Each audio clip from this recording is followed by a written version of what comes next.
Hi guys, how are you? This is Ruth once again. So if you have been following my page, you will know that sometimes I post videos about my travels, and there's one time that I posted a video about how to apply for a Schengen visa.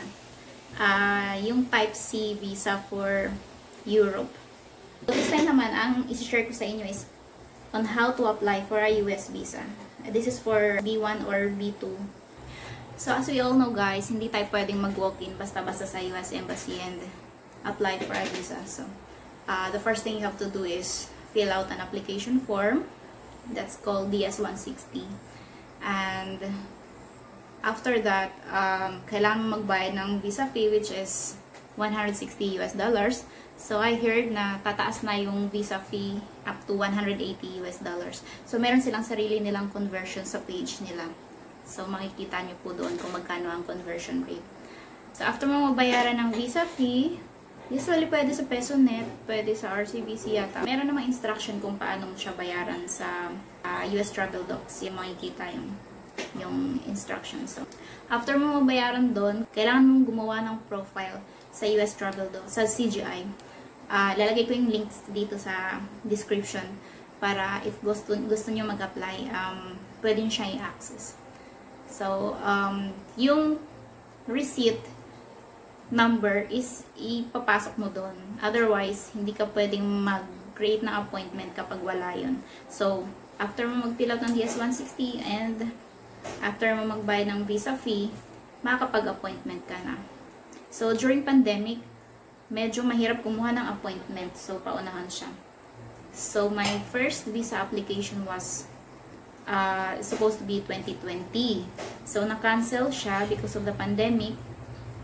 And I was able to reschedule around March 2022. So, my first visa interview was March 2022. And, so, alam nyo na kung ano nangyari, na-deny ako.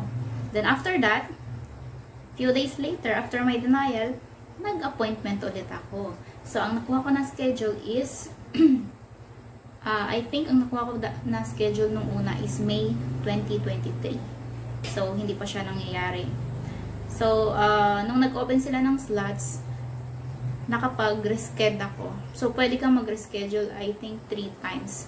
So, nakapag-reschedule ako 2 times yata.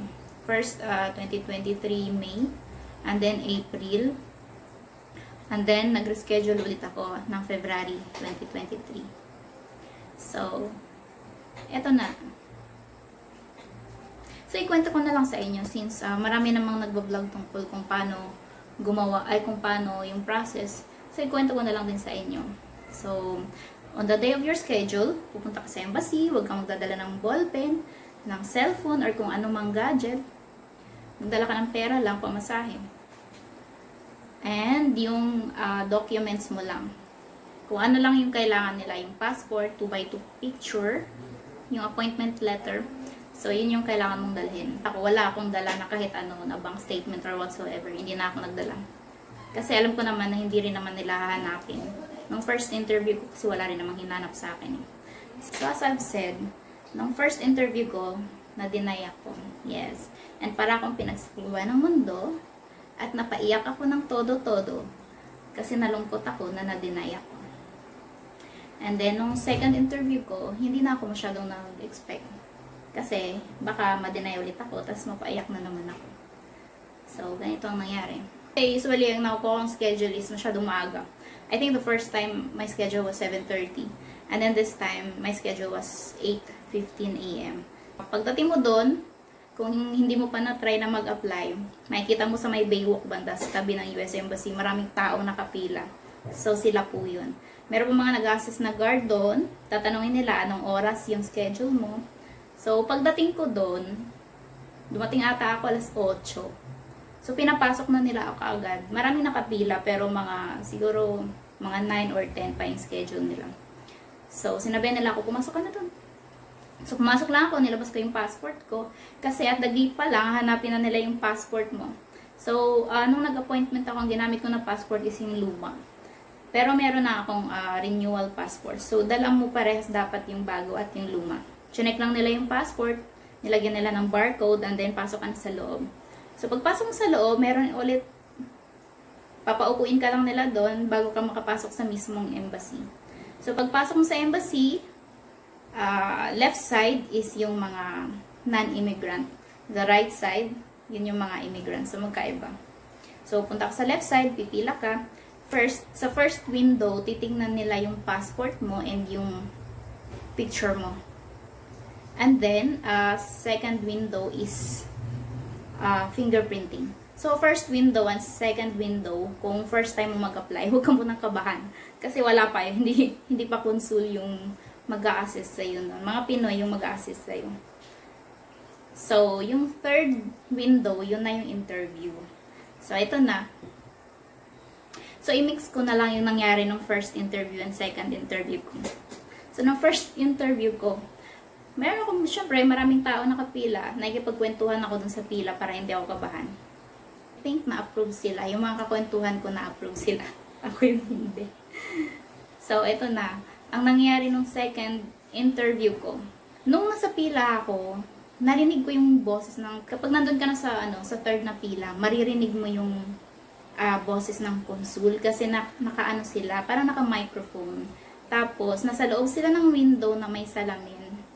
Tapos, ikaw tatayo ka lang doon sa harapan nila, sa window. So, may salamin na nakaharang sa inyong dalawa.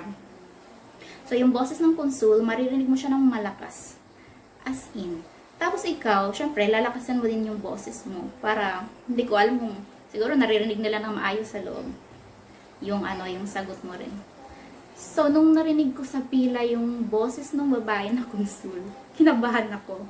Sabi ko, shits.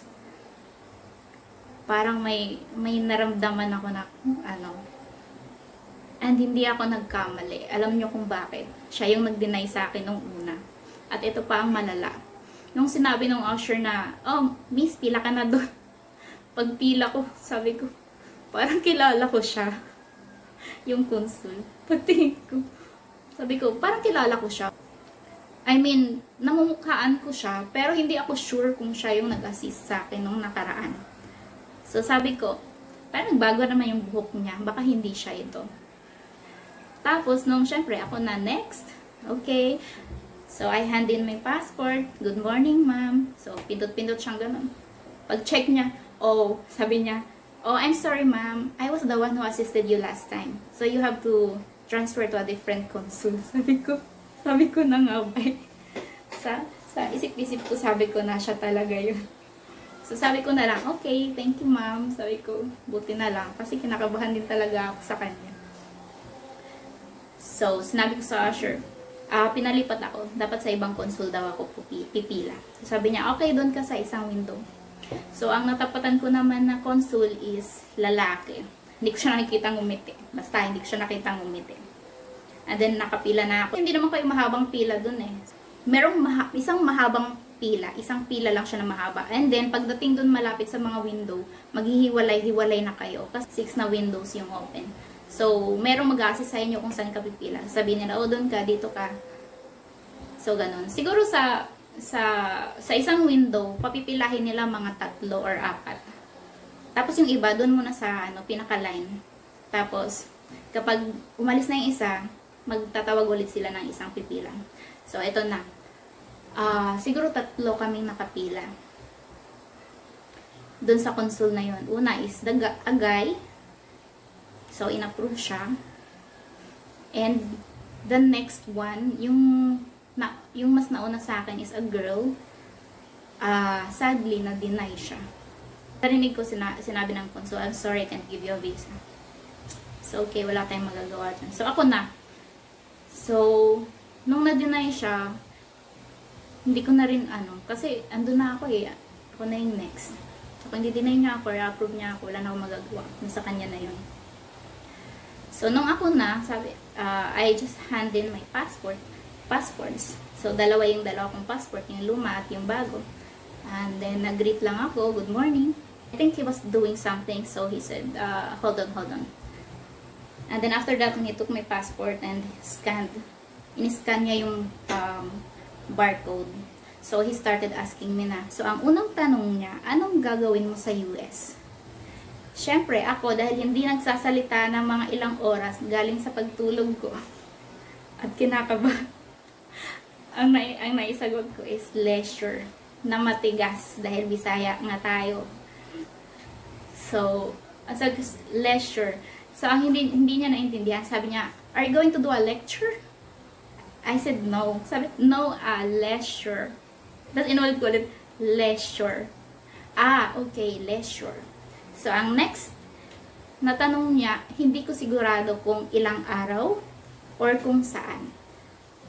Pero sa both interviews, sa first and second interviews ko, sure ako na naitanong ito. Ilang araw? Ilang araw kang pupunta doon? So, I answered 10 days. And kung saan?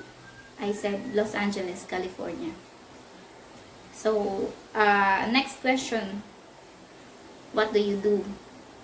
So, sinabi ko sa kanya, I do 3 things. So, hindi ko na i-elaborate kung ano yung mga ginagawa ko. Basta, sinabi ko, nagtatrabaho ako at meron akong mga sidekicks. Meron akong mga side jobs na ginagawa.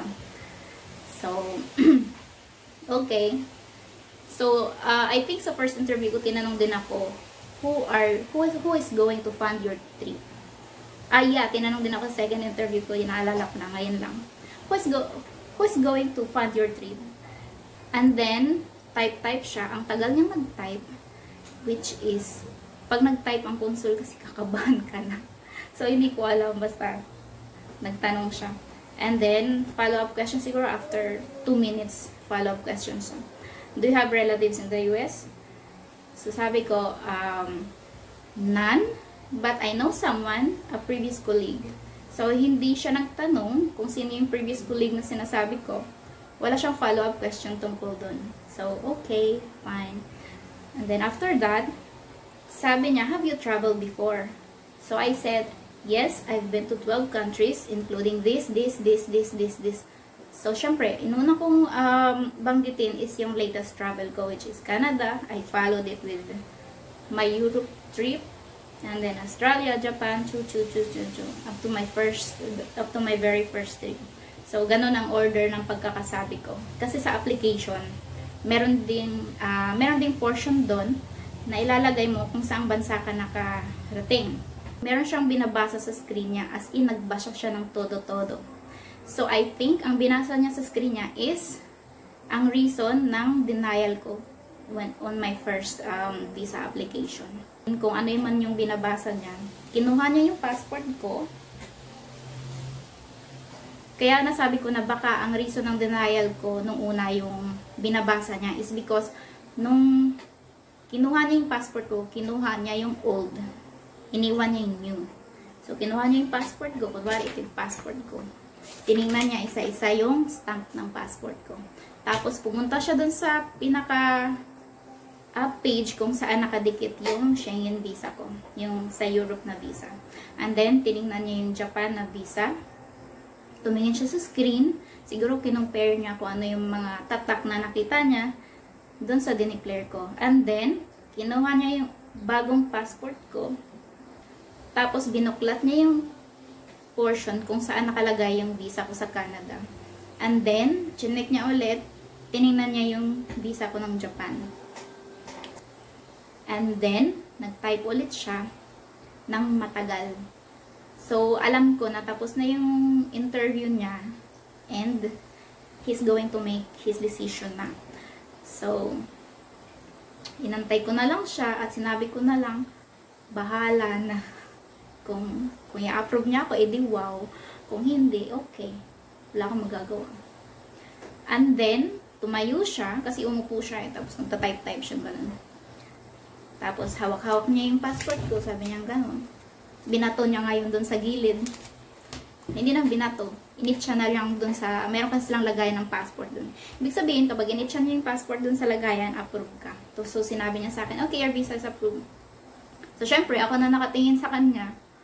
Hindi ko masyadong naintindihan. Syempre, alam ko naman na-approve na ako, pero hindi ko agad na process. Sabi niya, inulit niya ulit, your visa is approved. So, syempre, ngumiti na lang ako at sinabi kong, thank you. Tapos, kinuha ko yung old passport ko. Umalis na ako kaagad, baka magbago pa yung isip niya. So, ganun lang. during my interview, wala po siyang hinanap na documents. So, yun lang. Ganun lang kabilis. 5 to 6 questions lang. Yung iba nga, 2 or 3 questions lang. Okay na.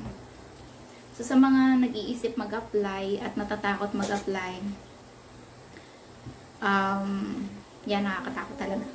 Pero, kapag nandun ka na, wala ka na iisipin. So, masabi ko lang, kapag nandun ka na, focus ka na lang. Huwag ka rin masyadong makinig ng mga questions ng iba. Kasi pag nakita mo na na-deny sila, mas kakabahan ka eh. So, mag-ano ka na lang. Focus ka na sa sarili mo. Practicein mo kung ano yung sasagot mo. Pero huwag mo masyadong ipahalata na praktisado yung sagot mo. Yung ano lang, natural na sagot na lang.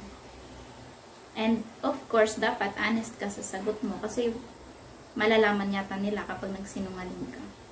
So, kung may gustong mag-apply, so, masabi ko lang is, good luck sa inyong US visa journey. Sana kayo din makakuha. At yun lang. Salamat sa panonood.